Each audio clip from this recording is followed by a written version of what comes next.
اللہ مسلمانوں کے حال پہ رحم کرے، اللہ انہیں مسلمان کرے، ٹھیک ہے، نام کے نہیں یہ کام کے مسلمان بن جائیں، تو خوف خدا پیدا ہونا شروع ہو،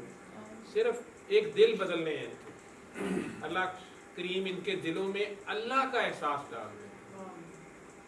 اس اللہ کا جو ہر وقت حاضر ناظر موجود ہے،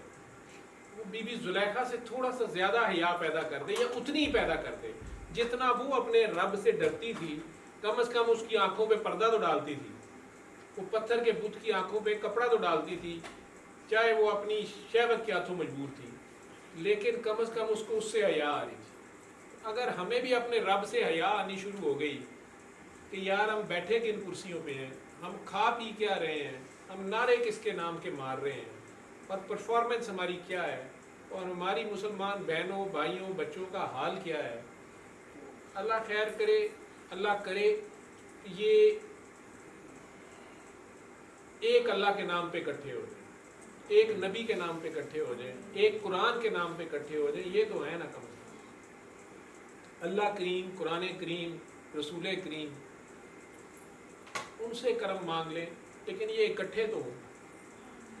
حق بات پہ تو اکٹھے ہوں، جہاں جہاں بیٹھے ہیں جن کے خیال میں میں غلط ہوں، جن کے خیال میں ٹوٹلی غلط بات کر رہا ہوں، یا میں فراڈ ہوں یا غلط ہوں، ان کو بھی دعوت ہے، وہ بھی روز رات کو 5 بار علی حق کہہ کے سو جائیں، اپنے اپنے اللہ سے، اللہ کی ان 2 صفتوں سے پکاریں، جہاں بھی جس مرضی عہدے پہ بیٹھے ہیں دنیا میں، جہاں بھی بیٹھے ہو، اللہ سے یہی پوچھ لو کہ یہ ناچا تھا ڈاکٹر جو ہے یہ کیا کہہ رہا ہے، اس کی بات میں کتنی سچائی ہے، اس کے پیچھے لگے کہ نہ لگے۔ اگر ہماری سوچوں کے کینسر ٹھیک ہو گئے نا، ہماری سوچوں کی ایڈز ٹھیک ہو جائے، ہماری سوچوں کے کالے یرکان ٹھیک ہو جائے، ہماری سوچوں کے لالچ، ہوس، نفس پرستی ٹھیک ہو جائے، ایک ہی طریقہ ہے، خدا سے پیار کرو، اس بے غرض رب سے پیار کرو، اس رب کے پیاروں سے پیار کر لو، آپ پیار بن جاؤ، اور فی الحال وہ تو نظر نہیں آتے تو اس کی مخلوق سے پیار کر لو، آپ اپنے اپنے گھروں میں پیار بن کے تو دیکھیں۔